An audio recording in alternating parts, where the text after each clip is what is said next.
안녕하십니까 수포자 여러분. 수학 절대 포기하지 마세요. 여러분에겐 누가 있죠? 저 경이 있죠. 네, 안녕하세요. 저번 시간에 이어서 이번 시간에는 집합의 연산 법칙을 할 거예요. 저번 시간에는 전체 집합과 여집합을 했었죠. 그런데 오늘은 집합의 연산 법칙을 배워보도록 하겠습니다. 자, 집합의 연산 법칙. 연산이 뭐죠? 연산은 어떻게 플러스 마이너스 뭐 이런 플러스 마이너스 곱하기 나누기 이런 게 연산이죠. 어떤 집합에도 이런 연산이 있어요. 쉽게 얘기해서 뭐 교환 법칙이라든지 아니면 결합 법칙이라든지 아니면 분배 법칙이라든지 이러한 어떤 법칙들이 존재를 합니다. 그러니까 하나하나 차근차근 살펴보도록 할게요. 먼저 1번 교환 법칙이 있습니다. 교환.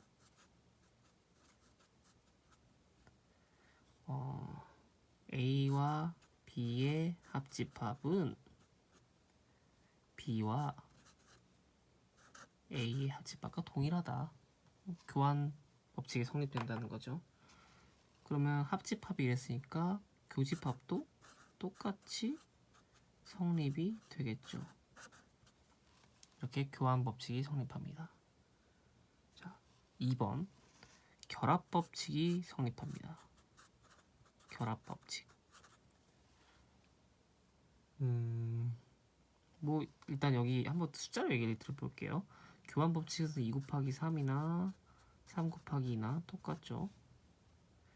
뭐 나누기도 똑같고요. 2 나누기 아니죠.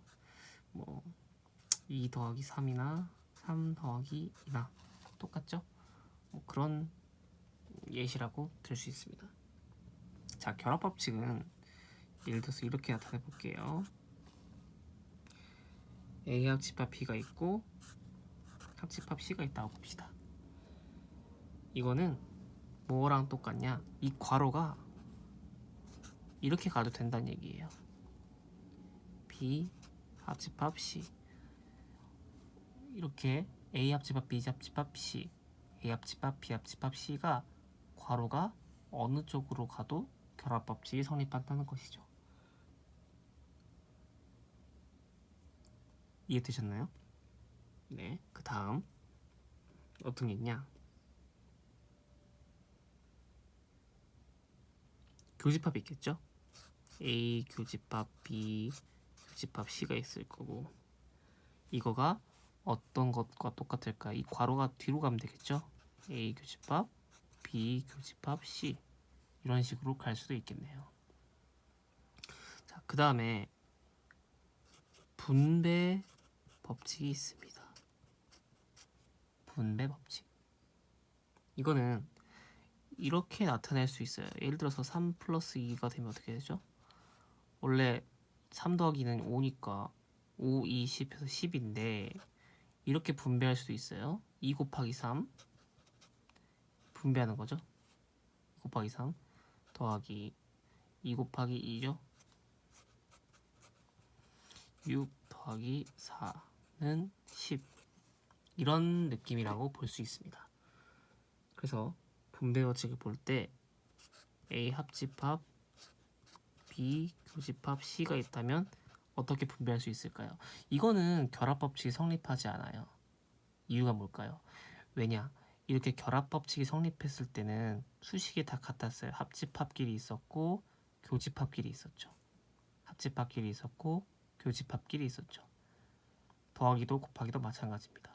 하지만 분배 법칙 할 때 어땠나요? 곱하기와 더하기는 다른 수식이었죠. 여기서도 마찬가지예요.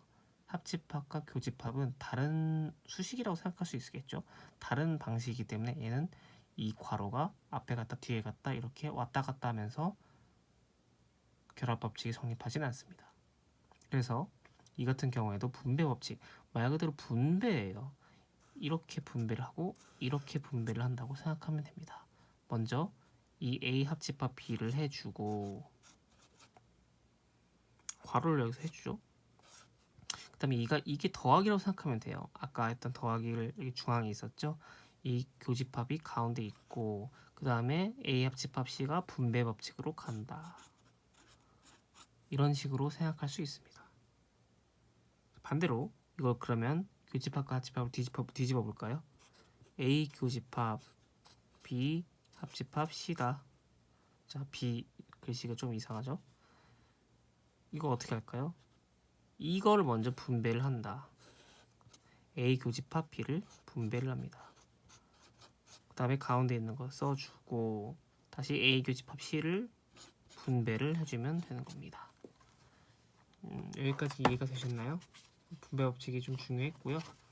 그 다음에 다른 수식들 참고로 보도록 하겠습니다.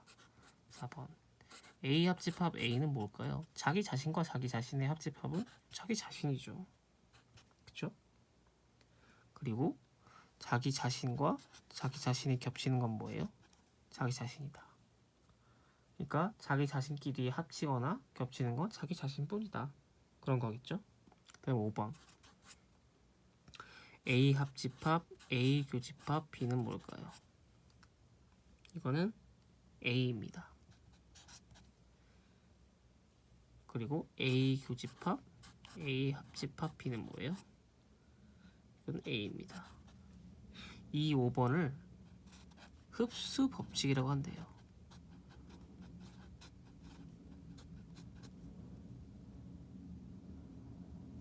지금 배터리가 없어서 잠깐 카메라가 잘 안 보였던 것 같네요. 양해 부탁드리겠습니다. 이렇게 분배 법칙 이후에 4번 자기 자신끼리 합하거나 자기 자신끼리 겹치는 건 자기 자신뿐이다가 있었고 5번 흡수 법칙이라고 해서 이 A와 A 교집합 B가 있는데 A랑 합한다. 그러면 A가 이 경우에서는 A가 흡수를 하는 거라고 보시면 됩니다. A 합집합 B와 A와 겹치는 거. 쉽게 나타내 볼까요?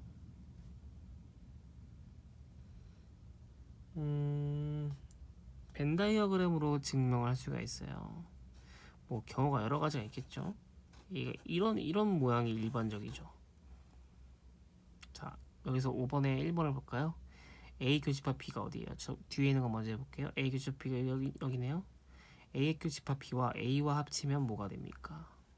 그냥 A가 되죠. 자, 반대로가 아니죠. 그 다음 두 번째 거 다시 해볼게요. 두 번째 거 그려보면 A 합집합 B는 뭐예요? 이거네요. 다 합친 거니까. 근데 거기서 A랑 겹치는 것만 하래요. 그러면 얘만 될 거예요. 이렇게 완전히 새까맣게 칠하는 이 부분이요. 그럼 결국 뭐예요? A가 되는 거네요. 그러니까 이게 흡수 법칙이라고 하는 게 성립이 되는 거죠. 자, 그 다음 6번 넘어갈게요. 6번을 넘어가서 A와 공집합을 합하면 A죠. 공집합은 0이라는 개념이랑 비슷하니까요. 그리고 A와 전체 집합에서 겹치는 거는 뭐예요? 전체 집합은 큰 부분이고 A랑 겹치는 A가 거기에 부분 집합을 한다면 겹치는 것은 A밖에 없겠죠. 7번 A와 전체 집합을 합하면요? 그럼 전체 집합이죠. 더 크니까요. 그 다음에 7번에 이어서 가면 A와 공집합의 교집합은 없는 거예요. 이 교집합이라는 거는 적은 부분, 작은 부분이랑 합쳐진다고 보면 돼요. 이렇게 겹치는 부분이 교집합인 것처럼 이 영집합, 공집합은 아무것도 없는 애예요. 아무것도 없는 애랑 A랑 겹치는 부분은 없다라고 생각하면 됩니다. 자, 그 다음에 8번을 진행할게요. 8번은 A와 A의 여집합을 합하면 어떻게 될까요? 이거는 그림으로 나타내 볼까요? 저번 시간에 얘기했던 벤 다이어그램에서 U라는 전체 집합이 있었고 여기 A라는 집합이 있으면 A라는 집합이 있으면 여기 이 바깥쪽은 뭐라고 했죠? AC라고 했죠. 이렇게 점으로 칠할게요. 이 부분들. 근데 여기서 A와 A 여집합을 합하래요. A와 A 여집합을 합하면 전체 집합이 되겠죠. 좋습니다. 그리고 A와 A의 여집합에 겹치는 게 있나요? A와 A 여집합이 겹치는 게 있나요? 있을 수가 없죠. 왜냐면 A와 A가 아닌 것이 겹치는 게 있냐? A와 A가 아닌 것이 겹치는 게 있냐? 없다. 공집합이다. 이렇게 나타내면 됩니다. 카메라가 좀 흔들렸네요. 그 다음에 9번. 카메라가 잘 보일지 모르겠습니다. 9번. A의 여집합의 여집합은 A다. 이것도 공식처럼 외우면 돼요. A의 여집합이 원래 여기 점이었잖아요. 그거에 또 반대되는, 그걸 또 바깥에 안 겹치는 건 A잖아요. 이 여집합은 공식으로 나타날 수 있다. 그렇게 공식처럼 외우면 된다 라고 생각하면 됩니다. 그 다음에 10번 없는 것에 좀 말이 꼬였네요. 이 공집합의 여집합은 뭐예요? 전체 집합이에요. 이거 없는 거잖아요. 공집합이 뭐 여기라고 생각하면 돼요. 바깥에. 그리고 반대로 전체 집합의 여집합은 공집합이다. 이렇게 볼 수 있겠죠? 자, 잘 보이시나요? 네, 쭉 내려갈게요. 그 다음 제일 중요한 거였죠? A-P 이거는 공식처럼 이렇게 외우라고 했습니다. 그리고 12번 이거는 드모르간의 법칙이에요. 이것도 굉장히 중요한 공식인데요. A 합집합 B의 여집합은 이게 약간 어떻게 외우냐면 얘를 분배시켜줘요.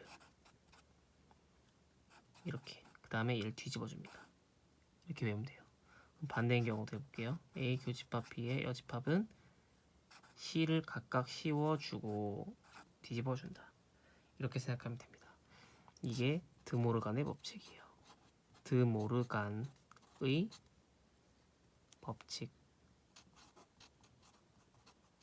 이렇게 나타낼 수 있겠습니다. 일단은 오늘 연산 법칙에 대해서 설명을 했고요. 그 다음에는 기본 문제들을 풀면서 진행을 하도록 하겠습니다. 자, 수고하셨고요. 스포자 여러분 곁에는 항상 저 경이 있으니까 걱정하지 마세요. 그러면 다음 시간에 뵐게요. 안녕.